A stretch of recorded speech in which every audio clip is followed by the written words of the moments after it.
Would you rather have Coogler direct Space Jam 2 or Black Panther 2? Space Jam 2.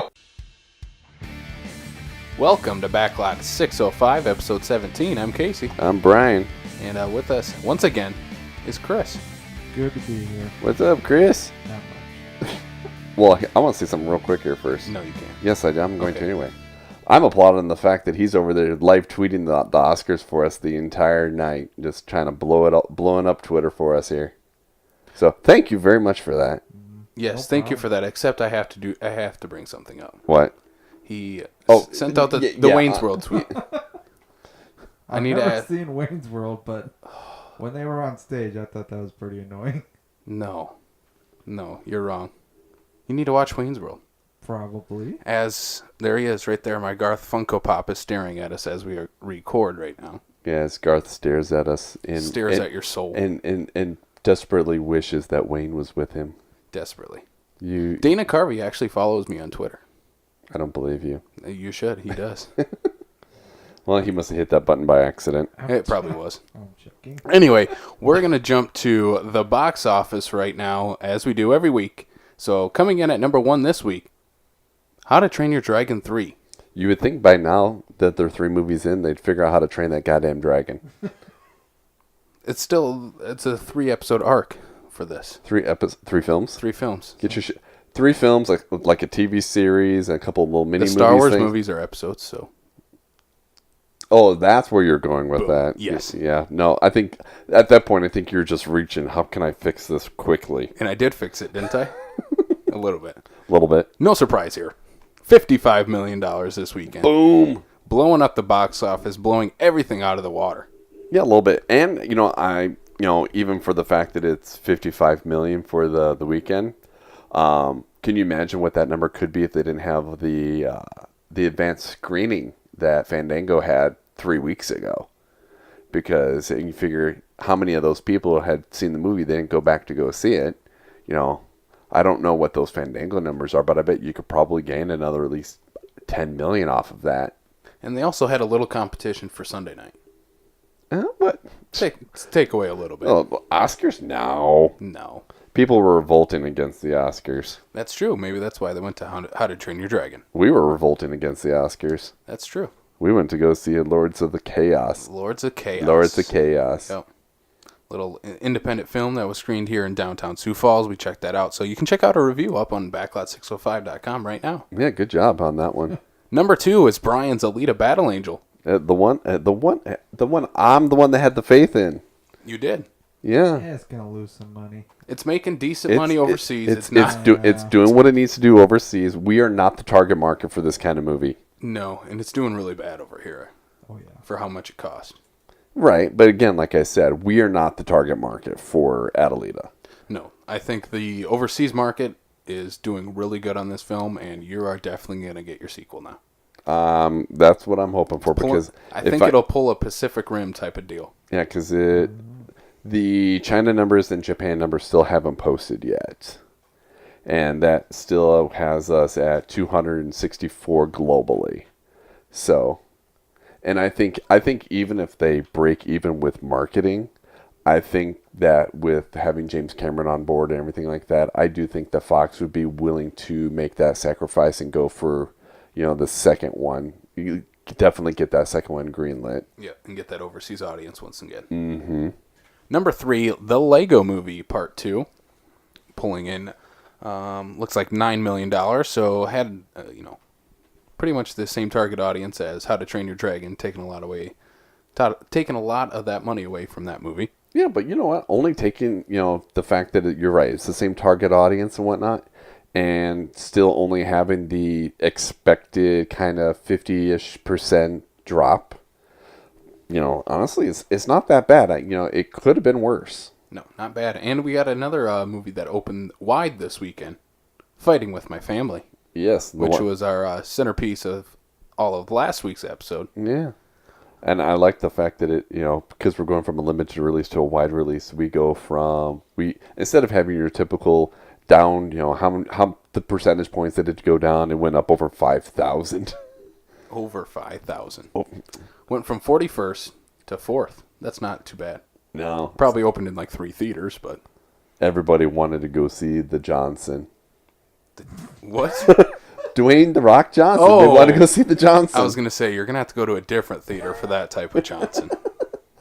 Get your fucking mind out of the gutter. And rounding out our top 5, Isn't It Romantic? That Valentine's Day movie sticking around. Is it really that romantic? I don't know. I didn't watch it. No. I am not the target audience for that, Brian. Oh, come on. You're not the target audience for Rebel Wilson getting romantic That and is with true. cliche. I'm a secret Rebel Wilson fan. Oh, you probably are. I hope not. No, not at all. Oh, yeah. I like Adam Devine. Of course you like Adam Levine. You're a freaking workaholics, I fanatic. love workaholics. And he's a Nebraska boy, so he's a Midwest boy like us. Well, that doesn't make him right. Actually, I'm not. So- Actually, I will say is I actually thoroughly enjoy his comedy. Brian just called out Adam Devine on our show, so we're gonna have to bring him on. And Hey, you you guys know are what? gonna fight. If he wants to call me out, I'm more apt. Bring it on. More press for us. Yeah, I would be like, hey, I want to shake your hand. You're actually kind of cool. Like, as much shit as people wanted to give their Netflix movie, the Game Over Man, as corny as it was, I actually enjoyed it.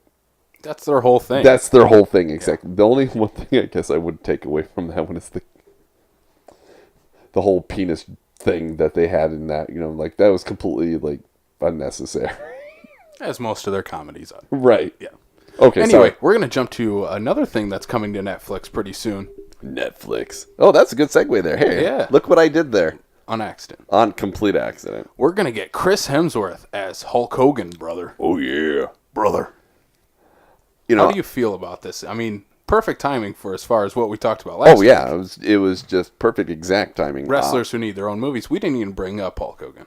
No, that's where it was just like, oh well, since we're talking about it, the question is that what other wrestlers from that era are they going to bring up and bring out? Are they going to do any sort of pseudo cameos? Or whether it be a current wrestler playing an old wrestler, or is it going to be another smaller star, or even an equivalent star to play somebody opposite him? Because I did see, and I know I've brought up the person before, Boss Logic, right? That does a lot of cool art. You can follow him on Twitter, and he did a side by side of what Chris Hemsworth would look like as Hulk Hogan, and it was Chris Evans as Randy Savage. Ooh, yeah. It was great, and I applaud Boss Logic. I was like, I want you just see the culmination of the frickin' Avengers in the Hulk movie. That would be pretty great. I'm not gonna lie. Robert Downey Jr. would have to play Vince. No, he can't do that. I'm sorry. At this point right now, I don't think he's allowed to shave that goatee. Vince has a goatee then. No, from what I've heard a little bit about this movie is that it's basically going to take place kind of before, the Hulkamania stuff, quote unquote. It's going to be the early years. Early so shit. We're going to be dealing with early Andre, Iron Sheik type of stuff. And again, that kind of goes back to what we said last week, though. How do you do Andre? There was a good. Those two together. That is an uncastable role. Yeah, it is. How do you do that? And you got Chris over here going, fucking wrestlers, I don't know shit. I don't know anything about this. I'm glad they're going to this early stuff because, there's a lot of controversy, to say the least, when you get to later Hogan. Oh, just stop it Suburban Commando. When he starts getting into the cheesy, corny 80s movies, that's when you can just stop. Yeah, I guess. Unless they're going to do a trilogy of Hemsworth as Hogan movies. I would be into that. You'd be into that? I'd be into that. I bet you not many other... this will grab wrestling fans, and maybe that's what Netflix is going for. But at the same time, too, there will be no trilogy of movies with this. If frickin' some of these other Netflix movies can get sequels, this can get a sequel. Such as? The stupid Kissing Booth movie's getting a sequel.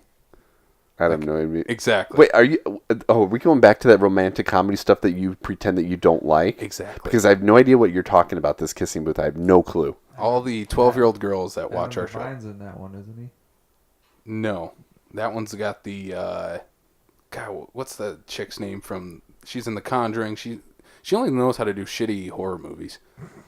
Well, not very That's far. Chris, we look it up. Yeah. Joey King. Yes, she's only in shitty horror movies. Death Note's getting a sequel, and that first one was shitty. So Netflix has money to throw around. Well, and Hemsworth is one of the biggest movie stars in the world currently. And fucking Thor. You say that as you realize what the next thing that we were going to talk about is I don't necessarily think you're 100% on he's the biggest star in the world right now.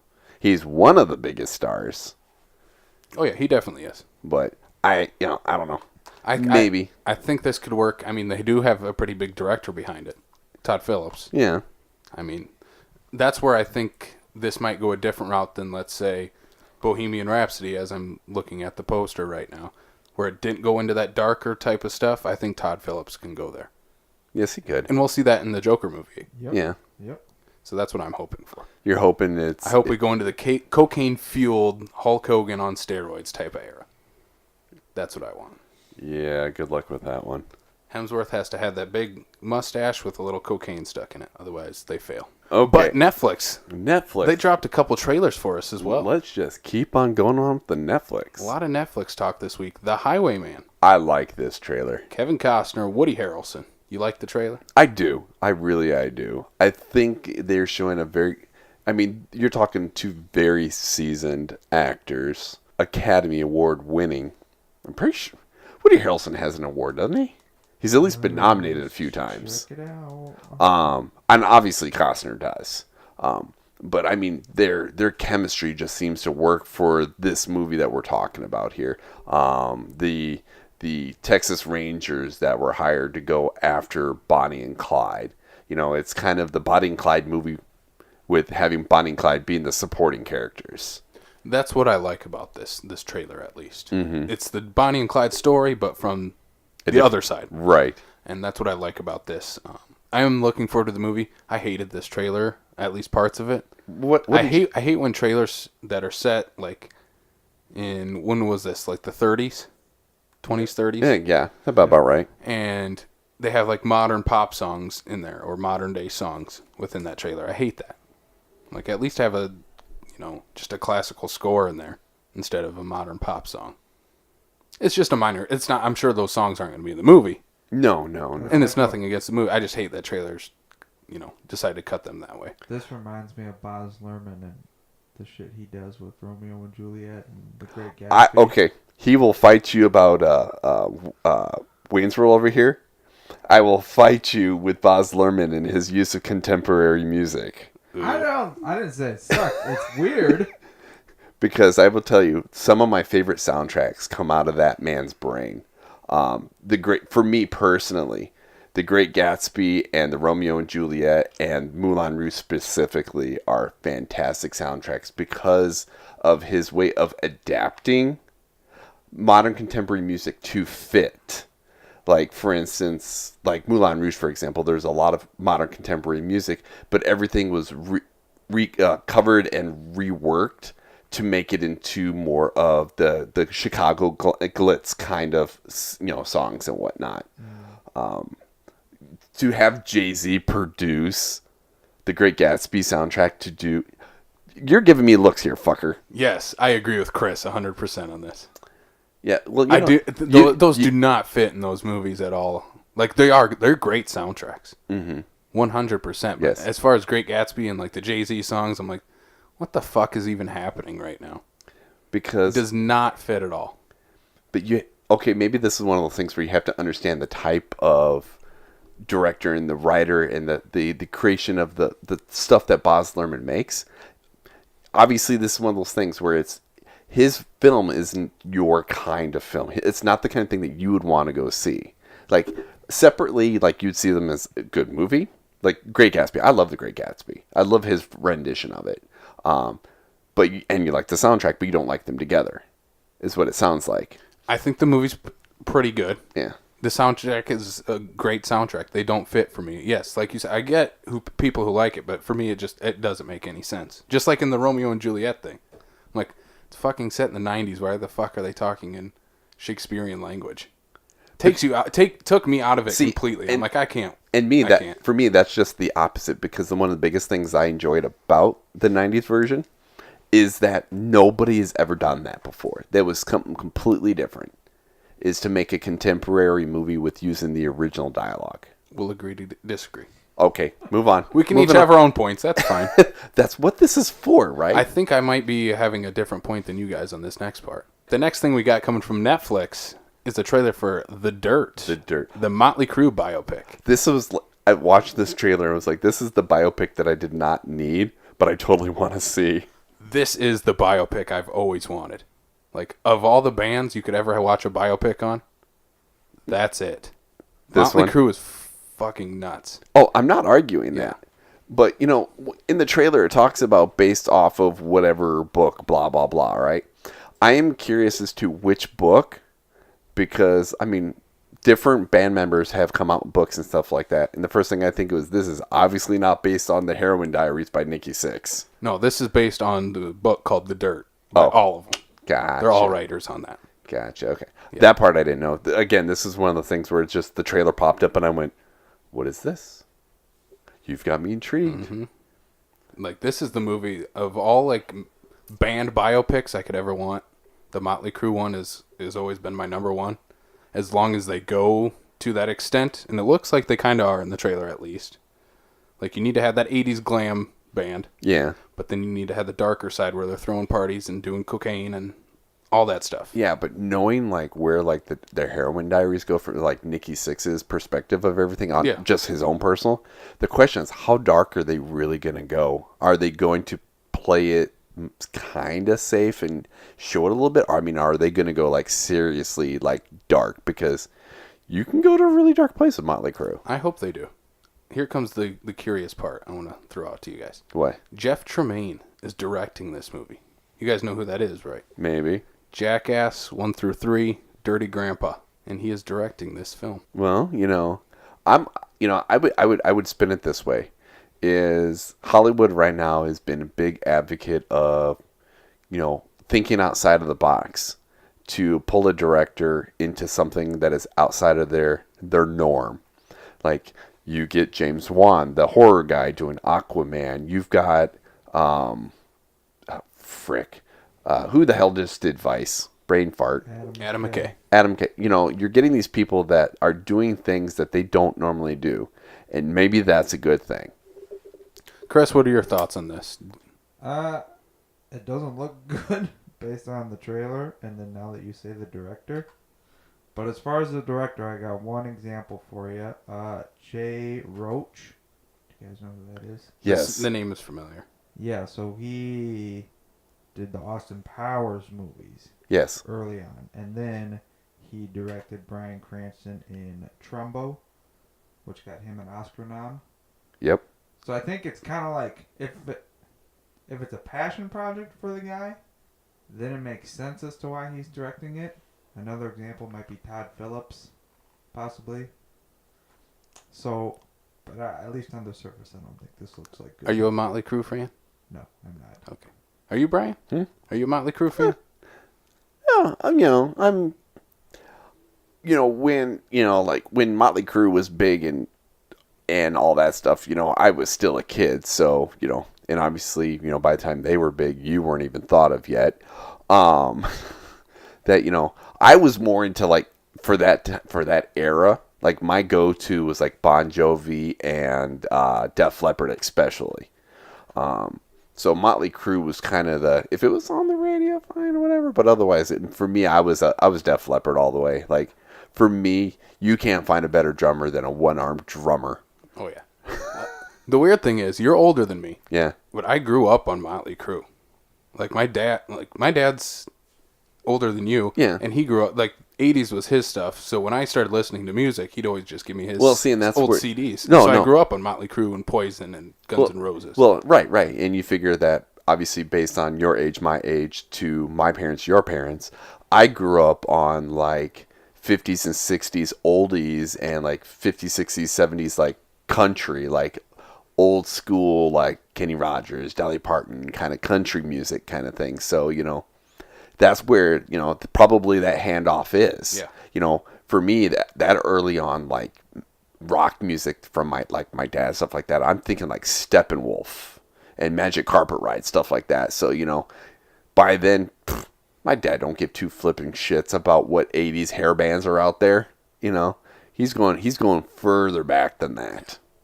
Anyway, Yeah. I was just curious as to if you guys liked Motley Crue or Oh, not. hey, did I ramble on again? No, we didn't.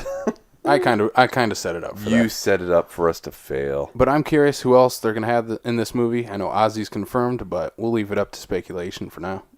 A version of Ozzy, a young version. No, not Ozzy Osbourne himself, but someone as Ozzy. Yes, thank you. Now, the question is whether or not somebody will actually be able to pull off Ozzy, because I mean that is a very he's a very unique individual, To say the least. to say the least. All right, let's bring up another trailer we got coming out. The Kid. The Kid. The story about Billy the Kid. Better than that kid with that sword in the stone crap they had going on here a couple weeks ago. Hey, that got good reviews. Did it? Yeah. Did you not read the review we put on our website?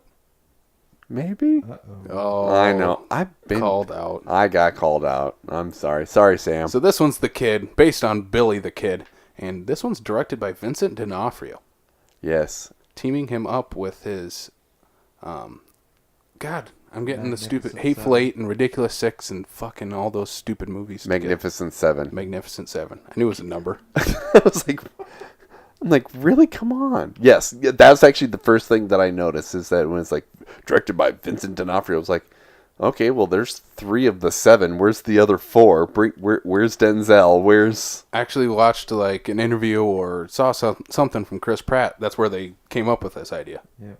It was Oh, on really? on the set of that movie, yeah. It's where Vincent D'Onofrio pitched it to Pratt and Hawk. I love that like beard thing that Pratt's got going on in this movie too. Pratt. You do? Huh? I think it looks fake. Oh no, It's no, that obviously fake, but I mean, like, I think it looks fake. Not good. well, I mean, for the look of him and whatnot, because yeah. everybody's just so used to Pretty Boy Pratt right now that I love the fact that he looks just so.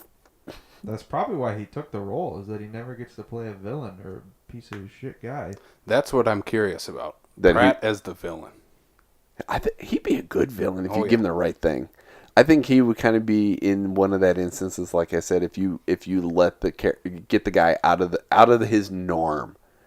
You know, like I said about Zach Galifianakis, I would love to see Pratt do something where he's like that suit, like The Gift, or like, you know, something where he's just that stranger that you're like, why he's creeping me out. Just stay over there. Well, I think Zach Galifianakis is already kind of creepy like that, so Yeah, that's why he'd make a great villain. I am curious to see Chris Pratt as the full-blown old-school Western villain, though. Yeah, I think he'll play it perfectly. well, if that's what this is. It's what it looks like. I don't know. Pulling stuff from the trailer, but Because it doesn't look like he's actually Billy the Kid. No, that's Dane DeHaan. Yeah, that's Dane DeHaan. Yeah. So, I mean, but is Billy the Kid that much of a... That's the hard thing about Westerns, is there's no real good guy, bad guy type of thing. well, that Billy Kid was always an anti-hero in real life. Yeah. So, In terms of the story, Pratt will probably be the quote-unquote... maybe this will be maybe for Dane DeHaan, maybe this will be his retribution for Valerian. People give him so much crap. I like Dane DeHaan. I don't mind Dane DeHaan. He needs to have the right role. That's where, you know, you have all the people that were bitching about between Valerian and Passengers, where they're always talking about if they would have flipped the leads for those movies, Yeah. if they would have had Chris Pratt and Jennifer Lawrence in Valerian and vice versa for Passengers, that they would have done better. Weird flip-flop. I know. 2 very forgotten movies that like just came out like within the last 2 years. I enjoyed Passengers. Granted, the Andy Garcia cameo pseudo being in the movie was absolutely hilarious because it's like, we just need you for like 2 hours. So, all right, sorry. We got another trailer to talk about. God, we're going to talk about a lot of trailers. You'd think they dropped a lot of trailers this They week. did drop a lot of trailers. Rocket Man, Rocket Man. the Elton John story, starring Taron Egerton. I don't even know why we didn't even drop more trailers. It just needs to come out now. This looks perfect. It does. I think Taron Egerton was a perfect casting choice. Absolutely. And I mean, not only, you know, that I think he's going to do a good job with it personally is, you know, he's over here going, I need to do some research. Oh shit! I got to hang out with Elton John when I made one of my last movies here, so I've already done half my research. He's still hanging out with Elton John.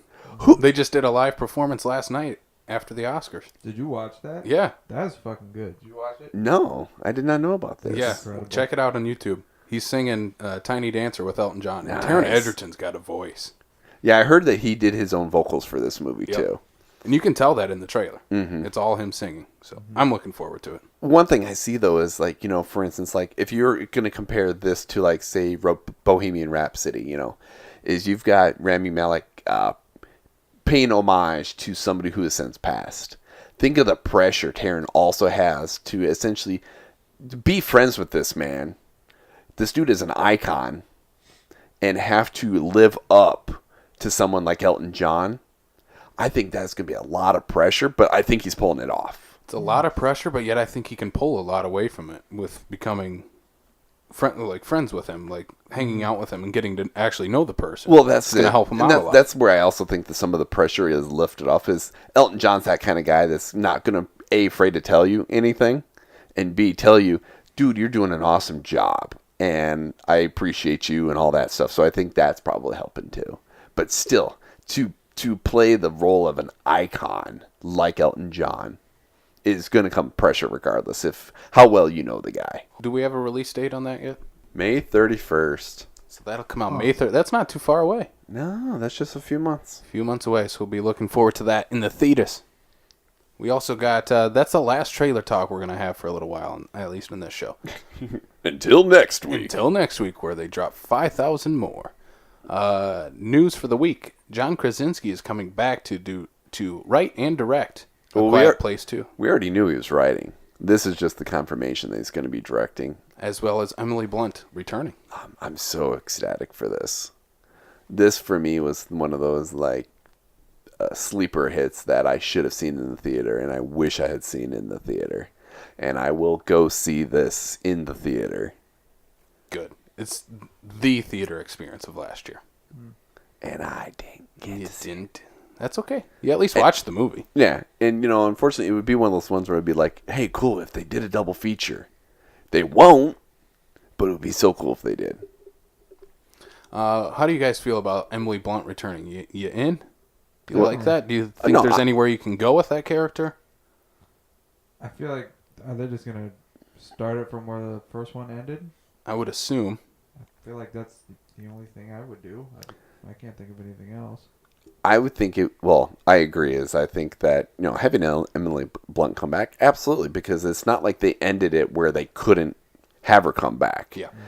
They gave it a good stopping point. But what would be kind of nice is, especially if they bring back the girl, is that it doesn't just take place, it doesn't just pick up right where we left off. It's been a couple years. The daughter will have grown because obviously she's a kid still. And to literally pick up the equivalent time frame and, what will have happened in the 2-3 years or whatever it is, between then. And I think that will be a good place for them to pick up, is picking up essentially in real time. What I'm hoping is they take a Terminator 2 route, Aliens route. First films. We can't do that. We have the same director. Terminator had the same director for both. Yeah, but you're saying Alien. No, Ridley Scott, James Cameron. I mean, as far as where you take the main characters. The first films in both of those are horror films. The second one goes straight up action sci-fi movies. That's where I'm hoping Quiet Place 2 goes. Get what I'm saying now? Maybe. Yes, I get what you're saying. Yeah. That's what I want. Emily Blunt just kicking ass and killing aliens. I'm okay with that because Fine with me. with everything you've seen that's why I still think that John Krasinski went into like Jack Reacher and 13 Hours because he's like, I'm married to this British badass that's making me look bad on film, and I need to bulk up and make myself look like I can do this too. I can't just be Jim from The Office anymore. Right. Like what was it? The first one.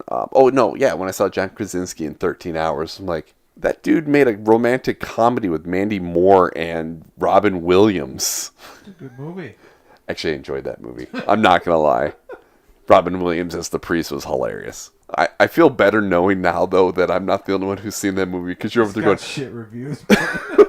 Never seen it. License to Wed. License to Wed, yes. No. I remember the previews for it. No, never watched it. He's lying. He's the romantic comedy type. Yes, that's true. I actually love it. Dang it, shut up. He's hiding it. Here comes our big news for the week. The biggest news. The biggest news? Space Jam 2 gets its release date. Hell yes. July 16, 2021. The only shame is we have to wait so long to get it. Well, I'm okay with this because, animation takes a little bit of time. You don't want this to look like a rush job. They've had like over 20 years now to get this damn movie out. Come on. Yeah. We know how that happened last time. Back in action went, you know what? Maybe we're not. So this is, I'm going to take this as the official sequel to Space Jam. Back in Action does not count. No, Back in Action, no. As far as continuity in my head. And we didn't get Skate Jam. We didn't get Race Jam. We didn't get all those cool jams that we were supposed to in the 90s. Maybe we will now after this. The LeBron James-led Space Jam 2 will bring us the Space Jam universe. Well, maybe. The question is that, if we go that route, it's like, okay, so we get Skate Jam. Do we, Snow Jam? I don't know. We'd get, Shaun White in there or, well, not, actually, I think he's retired. I was going to say, all those like X games, there's no one that sticks out in those extreme sports anymore. As far as skateboarding or snowboarding. You say that, but, we're also not the demographic, and somebody's going to be like, fuck that! What about this fucking guy? Yeah. Anyway. Lindsey Tony Vonn? Hawk needs to be in it. What? Lindsey Vonn? See? Ski Jam? Ski Jam. Ski Jam. Isn't she dating Tiger Woods? Then you could have a golf one in there, too. No, they broke up. Oh. Like we said earlier, Space Jam 2 comes out July 16, 2021. And you know who that movie is produced by? The same guy I told you 2 minutes ago? Yes. The Coogler. The Coogler. The Coogler. The Cougs. Ryan Coogler. And you know what? What? He was nominated for some Oscars this year. So let's talk about our Oscar movies. Now, was he nominated or was his movie nominated? He was part of that ensemble of the movie. He counts. He counts. Okay, I'll give you that. So we're going to jump through all the winners, every single one. We won't spend too much time on ones we don't, need to talk about too long. But The ones that got cut off in their speeches. exactly. How many got cut off anyway? At least 5. All the shitty ones that no one cares about. All the ones where they literally give him like 10 seconds to talk before they can say, hey, I'd like to thank my mom. There's the music. Literally the animated one, Spider-Verse. Yeah. Because there were so many producers, once the 5th guy came up, they just shut all the lights off on the stage. And shut off his mic. Shut his microphone off. I hate that. That's cut out your stupid jokes and shorten your time you're doing music and let people give their damn speeches. What the Academy needs to do is basically say to any nominee, this is how it's going to work. If it's an ensemble of people, like a producing cast or whatever the case is, 15,000 people can get up on that stage. Nominate 2 people to talk for 15 seconds. Make your 15-second speech because it is live television. So I get why some of them get cut off because you're right. It's like after the 5th guy starts talking, you know what? We all need to move on. They're all thinking the same people, yes. But Exactly. So it's like, hey, who's the one guy that's going to talk for all of us? And then everybody else stands in the back. So when we win our Oscar for the Backlot 605 biopic, we will do that. Brian will give all of our speeches for us. Sweet. Yes, we nominate you. And then when you pick me up off the floor for my stage fright. So let's jump into these winners. Okay. Makeup and hairstyling, Vice. No surprise. Where the hell did you? I'm starting at the bottom. We're going to work our way up to Best confused Picture. the shit out of me. We'll Okay. Work our way up. Okay. So, did you want to end on makeup and hairstyling? Just forewarn a guy. Jesus. Sorry. Makeup and hairstyling, Vice, Fat Christian Bale. Fat Christian Bale. That's all you need to say. Yep. Costume design, Black Panther. This was awesome, actually, because It was. it was fantastic costumes. And then they won production design as well. Because the production was freaking beautiful. It was. Those are the 2 big nominations that they took home, along with Best Original Score, which I do think that was the perfect nomination and win for them. Yeah. That's one of my favorite parts of the movie. The score is great, and then yes, production design, costumes were perfect.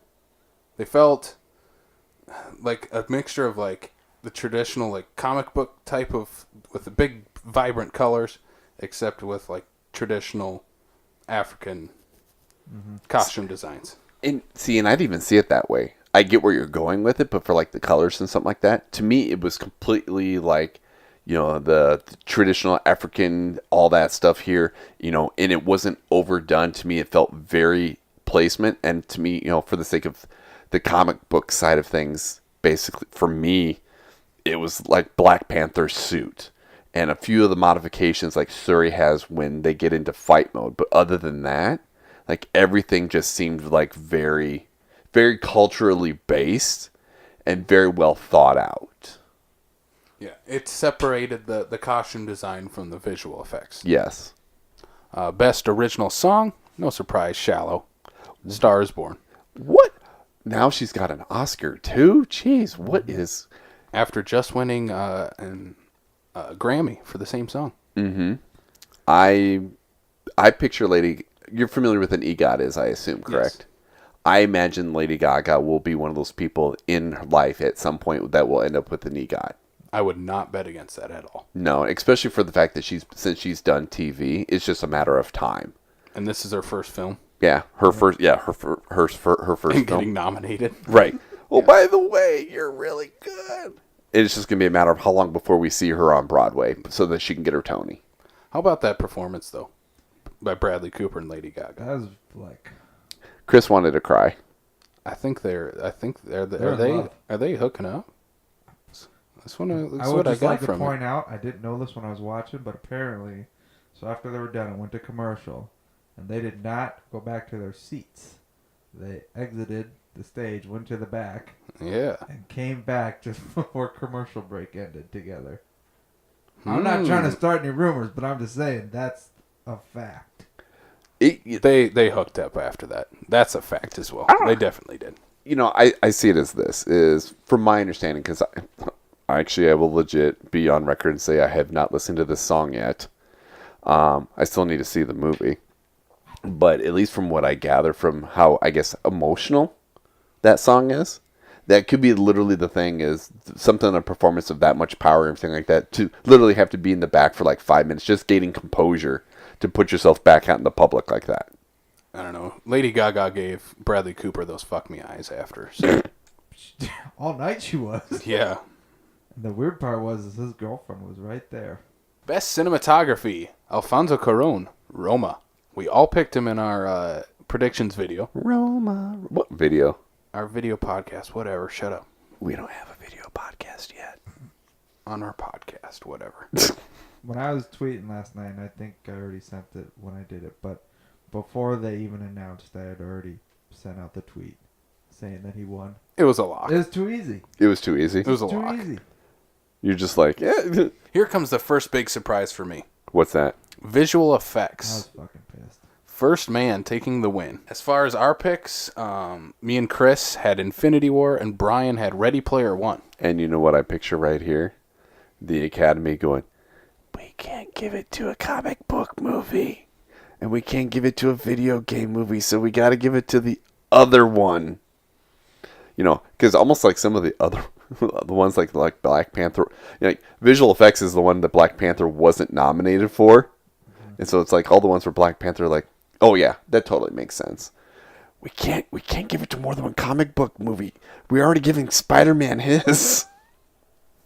I can't believe it that they didn't give it to Infinity War. I haven't seen First Man, so I can't throw anything out there for it, really. I mean, I haven't watched the movie, so I can't comment. I don't want to comment on it. But I think the Avengers Infinity War was fantastic visual effects. Yeah. But that's not taking anything away from First Man. I haven't seen the movie. And for me, I mean, if you're looking, and maybe that's why they look at Ready Player One as not necessarily visual effect, because it is like mostly a CGI movie. It's almost like an animated movie with spots of here and there with live action. So did they not quantify it enough or something? I don't know.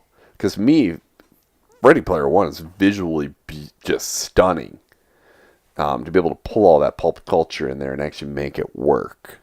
So I agree with you. I haven't seen First Man yet. I can't knock it.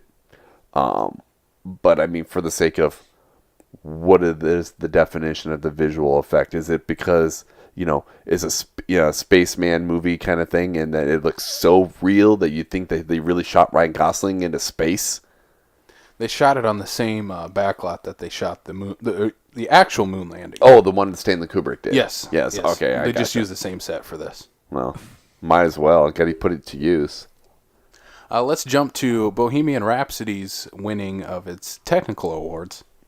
Film editing, sound mixing, and sound editing. All of these are wrong. You're just like, this is what they got, but that's not what they were supposed to get.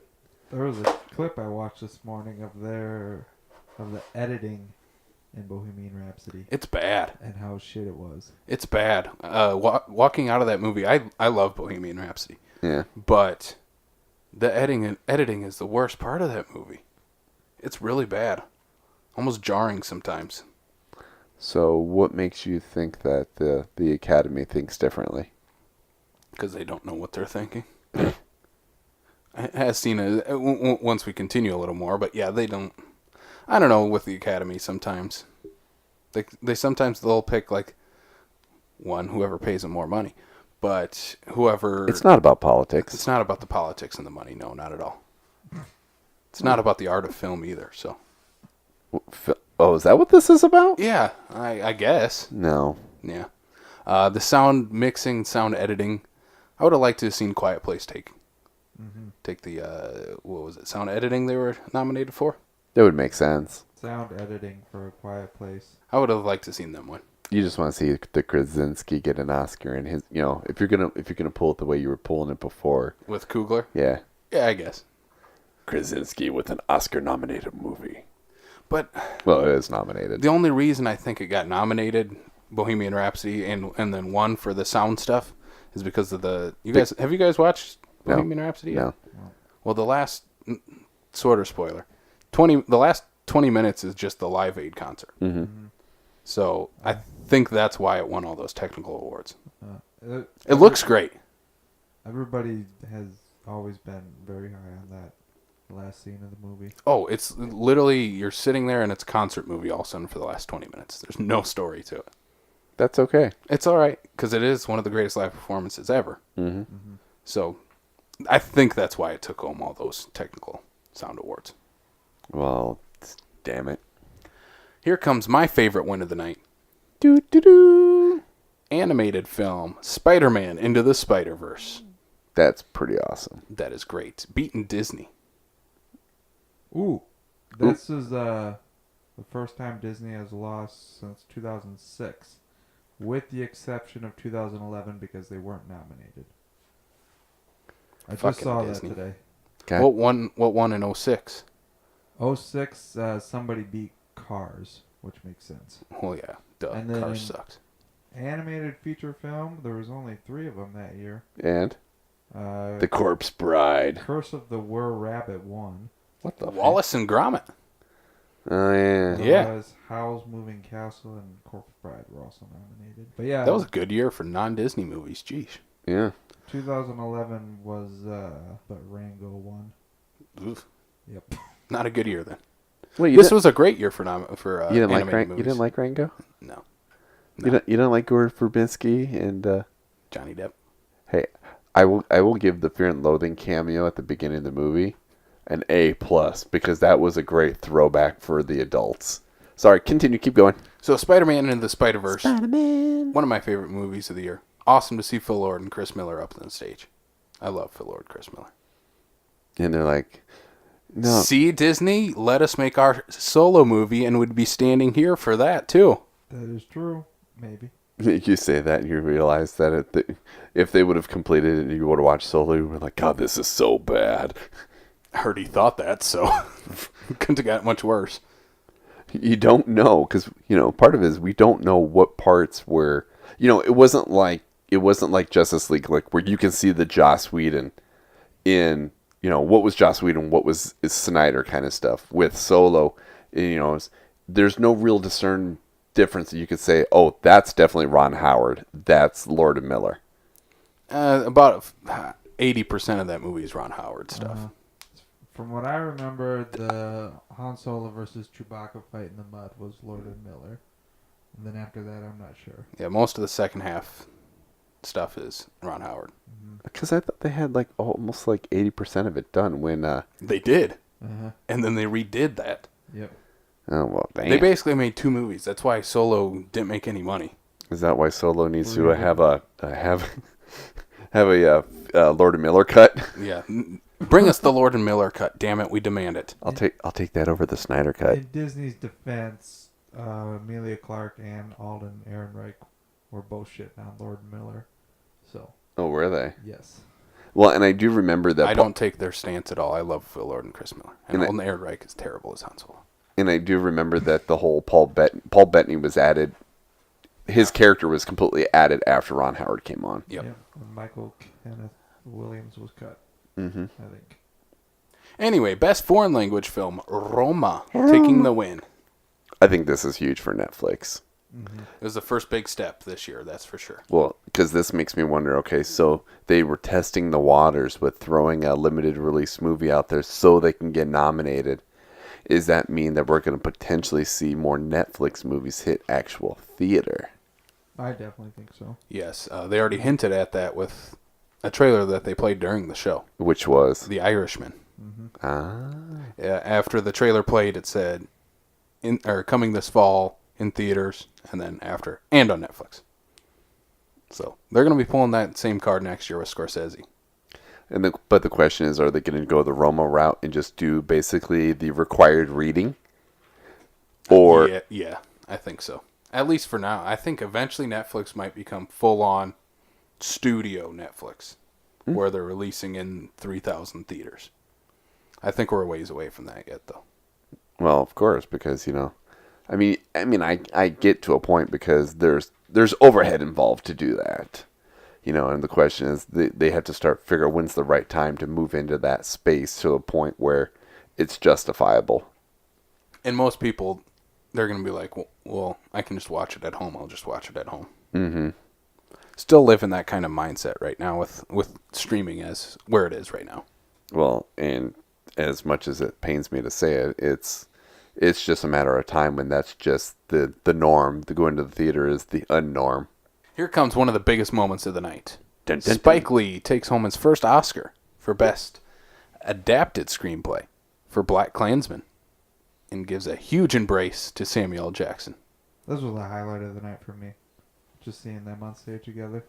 Oh, it was absolutely amazing. Oh yeah. Well, and I'm sorry to say it honestly blows my mind that it has taken this many years for Spike Lee to get. I mean, he's been nominated before, but to finally actually have a statue of his own, this should have happened years ago. To me, this is almost the Heath Ledger post, that he got, that kind of thing where it's like you finally, or even better yet, when Leonardo DiCaprio got his for Revenant. Yep. That dude should have like 17 Oscars on his fucking wall. And he's got one. This is one of those things where it's like, Spike Lee, Here it is. Here, you fucking deserve this. And I think that's what Sam Jackson's reaction is. What was his amazing. reaction? So when he opened the envelope, he knew it right away and just had a huge yell and then read everybody's name off. And then when he got to Spike's name, he yelled it really loud. And then when Spike got up on stage, he jumped into Sam Jackson's arms. Awesome. It was amazing. Probably, yes, that one of the highlights of the night for sure. Mm-hmm. You think they're friends or something? Must be. Best original screenplay. Green Book taking the win. Chris predicted this one correctly. I'm surprised I picked this one, to be honest. We had it on tape. Me and Brian were wrong. We picked the favorite. Tape. On tape. Old school, Brian. We're on tape. Go with it. 8-track tape. Yes. I mean, this... It's going to set up something for... We'll talk about when we get to the best picture, obviously. I'm sitting here going, I probably picked the favorite because there's probably everything that was in this list I hadn't seen. So I was probably like, that one looks good. Eeny, meeny, miny, mo. Little bit? A little bit. Okay. A little bit. But yeah, like I said, this is going to lead into our best picture once we get to that. Spoiler alert. Spoilers. Jesus. Supporting actress Regina King, If Beale Street Could Talk. We all predicted this one correctly, as did everybody else who ever made a prediction on this year's Oscars. That was easy. Yeah, Regina deserved it. She almost swept everything else, so on all the other awards. Best Supporting Actor, Mahershala Ali for Green Book. Now, me and Chris got this one correct. Brian picked Sam Elliott. I was hoping they'd go for the old guy because they're afraid that he's not going to get one before he dies. They didn't do that for him or either Glenn Close. So, Oh, Glenn Close has got plenty of more Oscar nominations ahead of her. and she's up there in age too. Like, I'm not arguing that, but she's also in a lot. She churns more movies around than Sam Elliott does. that's true. Sam Elliott, Guardians 3, she'll get her supporting actress now. she can't unless she happened not be on the planet when it got destroyed by Thanos. Her and John C. Reilly got out. We know that. They're too big of actors. But So, yeah, Mahershala taking his second Oscar in 2 years. Pretty big for him. Kind of one of the biggest actors out in the world today. maybe he'll get nominated next year for Alita Battle Angel. Nope. Do you think he will, Brian? Not at Do all. you think he will? Not at all. Best Actress, Olivia Colman for The Favorite, taking the win over Glenn Close and Lady Gaga. All of our picks right there. Yeah, that was a huge surprise. They are wrong. Lady Gaga. They're wrong. Did you watch her speech, though? Who? Olivia Colman? Yeah. No, I haven't Speech seen of any. the- speech of the night. I haven't seen any of the You speeches. need to watch her speech. Some of us have been working. She even wanted Glenn Close to win, so. Best Actor, Rami Malek, pulling in that win for Bohemian Rhapsody. Did any of us pick him? I did. Brian, only one that got it right. Because I believe in Raimi. You believed in Rami? I believe in the Raimi. I believe in any Raimi, whether it's Sam or Malik. See what I did there? Yes, I got it. He was my second choice for this, so. I don't know, I thought it was pretty surprising seeing him take the win. I thought this was Bale's award to lose. Oh, it obviously was Bale's award to lose And because did lose. he lost. Yeah. But yeah, Rami Malek taking the win for playing Freddie Mercury. Let's move to Best Director, Alfonso Cuarón for Roma. Roma. This was my favorite moment of the night. Seeing Guillermo del Toro announcing the winner. And Did you start crying? just about. I wouldn't be surprised. I mean, he's an emotional teddy bear. He is. With a fucked up mind. That's a good way to put That is a perfect way to put Guillermo del Toro. Thank you. Yeah. Those two embracing on the stage. It almost made me cry. Just because, you know how much those two are friends and how much they've worked to make. The only thing I got it. If they would have, it would have been like, here's Guillermo, here's Alfonso. They're hugging and they play Shallow in the background. You'd be like, I would have been just a bawling mess. I would have. Alfonso gave Guillermo those fuck me eyes more than Lady Gaga gave to Bradley Cooper. So, no, great moment in Oscars there, seeing those two friends up on stage together, Yes. and much deserving win. My pick, all the way, Roma. Dun, dun, dun, dun. I gotta mention something here before we move on. Bring it on. All right. So, starting in 2013, the best director has gone to Alfonso Cuarón, Alejandro G. Iñárritu, twice, 2014, 2015, and then Damien Chazelle, and then Guillermo del Toro, now Alfonso Cuarón. So, 5 of the last 6 years have been the 3 Mexican guys. That's awesome. I love that. And they're all best friends. Yeah. I like that. Well- And they're 3 of the best filmmakers in the world right now. So there's no denying that those 3 shouldn't be up there every single year. What are you trying to say about like Scorsese and Spielberg and... When is the last time either one of those? Okay, maybe Scorsese. Last time Spielberg's made a movie of that caliber. Scorsese won in 2006, Ready Player One? Ready Player One. and Spielberg won in 98. Yeah. That's the last time they've won. It's just showing these Hispanic filmmakers know what the fuck they are doing.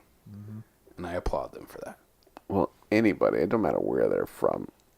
Just give us good movies. That's all I ask. I could care less what part of the planet you're from. And that's what those three have done, and I love it. All three are fantastic directors, but Give me some Norwegian dude that nobody's ever heard of. yeah, why not? Norwegian. Best Picture. Here comes the big controversy for the night.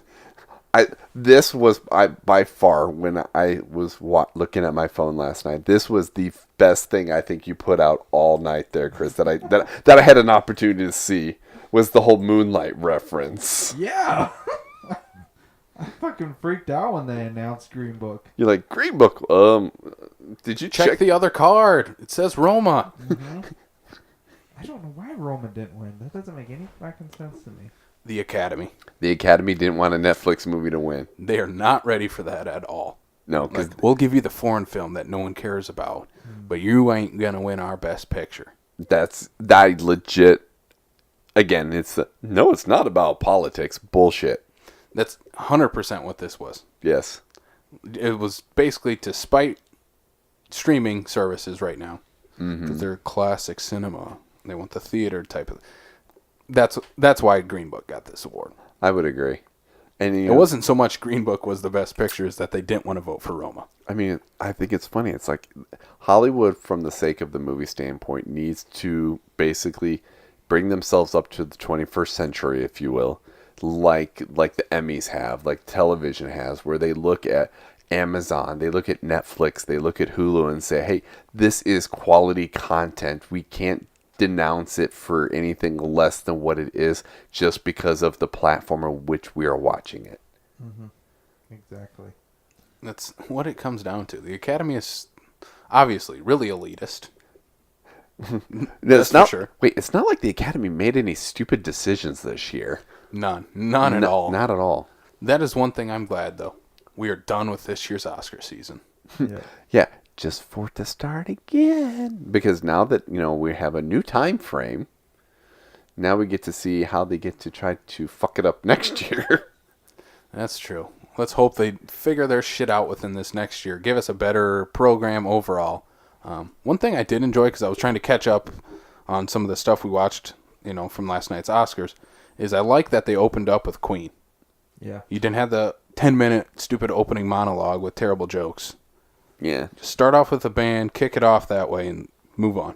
Watching it live, I will say, I think they need to go without a host from now on. That, I actually think that's a good idea. Well, how was it? Because I did see there's a little blurb, I didn't actually read about it, where it was talking about it. It was essentially opened up Queen with that, but there was Amy Poehler, Tina Fey, and Maya Rudolph. Uh-huh. So how did the ladies basically open up the store? They did kind of like the first half was them basically hosting, I would say, like pseudo hosting, and then they went to like their little 1 minute talking about shit before the nominations, So like the first part was jokes and we're not having a host this year, and it was really funny and all, but when I did see that they had those three who have obviously Tina Fey and Amy Poehler have done so much stuff together, but bring Maya Rudolph in and whatnot, and those three have such a beautiful chemistry because of Saturday Night Live. I legit would actually like to see if they were to do, instead of one host, do multiple hosts. I was about to say, just do all three of those ladies. And do those three, because obviously we've already seen Amy Poehler and Tina Fey when they did the Golden Globes. Mm-hmm. Like, those two will work beautifully together. And I think that I want to see those three do it next year. Like, this was like their audition. Like, I don't know if I'm a big fan of the idea of a lack of a host, just because, I don't know, to me it's a little bit of the MC, if you will. Mm-hmm. But break it up between the three. You don't have to have all three of them on at the same time, but whatnot. But it's Maya, then it's Tina, then it's maybe two of them, or whatever the case is. That all three of them open it up, because all three of them can sing too if they want to pull that card. I know I would like to see if they were to bring those three ladies back in. That's your host next year. I think that's what they need to start taking notes from. Every year there's always different names that kill it the year before. Yeah. Make one of those people the host. Mm-hmm. Mm-hmm. And yeah, and like I said, Tina and Amy have already done it. And so it's not like they don't have, hey, check out my resume. I hear I'm pretty good at what I do. So congrats to all the nominees and winners from this year's Oscars. Let's hope for an even better 2019 with less controversy. That won't happen. It probably won't. But no. We can hope. We can only hope. It's the whole, how can we outdo last year? So with that being said, this is where we usually would do our coming soon, but we're going to do a special video instead. We're going to test the waters with that, so be on the lookout for that video coming soon. Coming soon. There you go. Coming soon. We're coming soon. No, we're not. Anyway, we got to throw it out to a couple of friends of ours. Make sure you check out the Sioux Falls Film Community on Facebook. That's where you can check out all of the local stuff going on in the Sioux Falls area. That's what we like to do. That's what we like. Check out our buddy Andy at Fat Dude Digs Flicks on Facebook, Twitter, and Instagram. He's doing a lot of cool movie stuff. Also on Kello Radio, so that's always pretty cool to hear him on the radio each and every week. Right. Also check out Midwest Movie Talk with Blake and Jameson.